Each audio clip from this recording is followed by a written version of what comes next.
కాసేపట్లో ఢిల్లీలో రాహుల్ ఖర్గేతో సిద్ధరామయ్య, డీకే శివకుమార్ భేటీ అవుతున్నారు. ఈ నెల 3న ప్రమాణ స్వీకారానికి రాహుల్ ని ఆహ్వానించనున్నారు డీకే. కేబినెట్ విస్తరణపై చర్చించనున్నారు. ప్రాంతీయ సామాజిక సమతౌల్యాన్ని దృష్టిలో ఉంచుకుని పదవుల పంపిణీ జరుగుతుంది.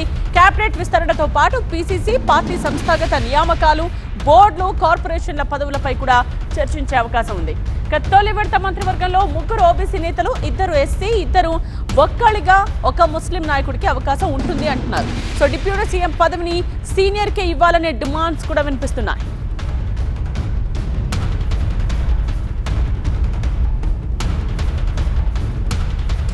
ఇదే విషయానికి సంబంధించిన కంప్లీట్ డీటెయిల్స్ తో బ్యూరో చీఫ్ గోపి లైవ్ లో జాయిన్ అయ్యారు.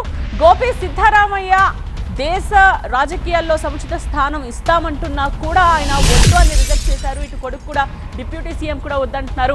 అసలు ఏముంది ఆయన మైండ్ లో, ఏం చెప్తున్నారు?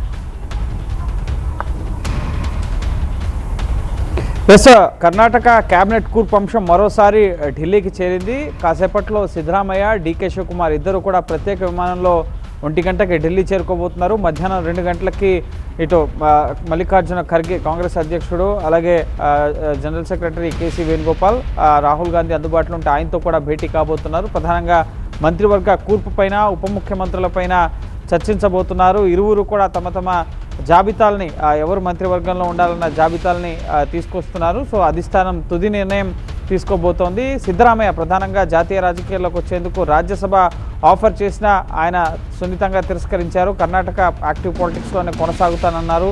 అలాగే ఆయన కాదు, ఆయన సతీమణి పార్వతికి ఆఫర్ చేసినా కూడా దాన్ని కూడా తిరస్కరించారు. అలాగే ఆయన కొడుకు యతీంద్రకి ఎమ్మెల్సీ ఆయన డిప్యూటీ సీఎం ఆయనకి అడుగుతున్నారు అన్న అంశాలకు సంబంధించి అది కూడా తిరస్కరించారు అన్న వార్తలు అయితే వస్తున్నాయి. సో అది ఎంతవరకు నిజమనేది తెలియరావాల్సి ఉంది. ముఖ్యంగా 3 సామాజిక వర్గాలకు సంబంధించిన నేతలకి ఆయన డిప్యూటీ సీఎంలు అడుగుతున్నారు. ముఖ్యంగా ఇటు ఓబీసీ కమ్యూనిటీ నుంచి, ముఖ్యంగా ఎస్సీ కమ్యూనిటీ నుంచి, మైనారిటీ కమ్యూనిటీ నుంచి ఈ డిప్యూటీ సీఎంలు ఉండాలి. ప్రధానంగా జి పరమేశ్వర, అలాగే జమీర్ అహ్మద్ ఖాన్ మైనారిటీ నుంచి, అలాగే ఎంబీ పాటిల్ ఇటు లింగాయత్ కమ్యూనిటీ నుంచి. సో వీళ్ళకి డిప్యూటీ సీఎంలు ఇవ్వాలి అన్న అభ్యర్థన ఆయన చేస్తున్నట్లుగా తెలుస్తోంది. సో అధిష్టానం దీనిపైన తుది నిర్ణయం తీసుకునే అవకాశం ఉంటుంది. అయితే కొంతమంది సీనియర్లు, ముఖ్యంగా సీనియర్కే డిప్యూటీ సీఎం, ఒక డిప్యూటీ సీఎంఏ ఉండాలి, అలాగే అది సీనియర్కి ఉండాలి. కొత్తగా వచ్చిన జూనియర్లకి, వాళ్ళకి, కొత్త వారికి డిప్యూటీ సీఎం ఇస్తే ముఖ్యంగా ఎక్కువ మంది డిప్యూటీ సీఎంలను కూడా వాళ్ళు అభ్యంతర వ్యక్తపరుస్తున్న పరిస్థితి. 2 లేదా 4 ఉండడానికి కూడా కేవలం ఒకరే ఉండాలి, లేదా అసలు డిప్యూటీ సీఎం పదవి వద్దు, మంత్రులుగా ఉంచండి అన్న అంశాన్ని కూడా ఇటు కొందరు సీనియర్లు అధిష్టానం దృష్టికి తీసుకొస్తున్నారు. ప్రస్తుతం ఢిల్లీలో దాదాపు 35 మంది వరకు కూడా ఎమ్మెల్యేలు ఉన్నారు.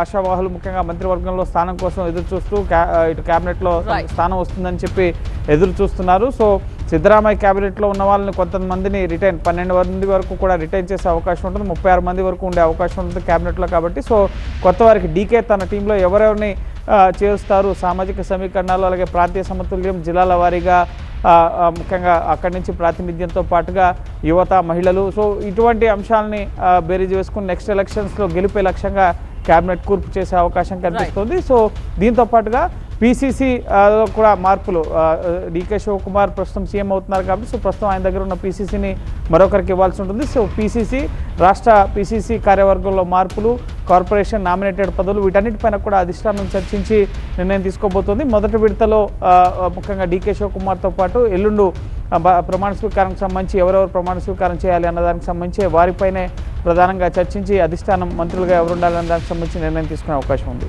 రైట్ గోపి.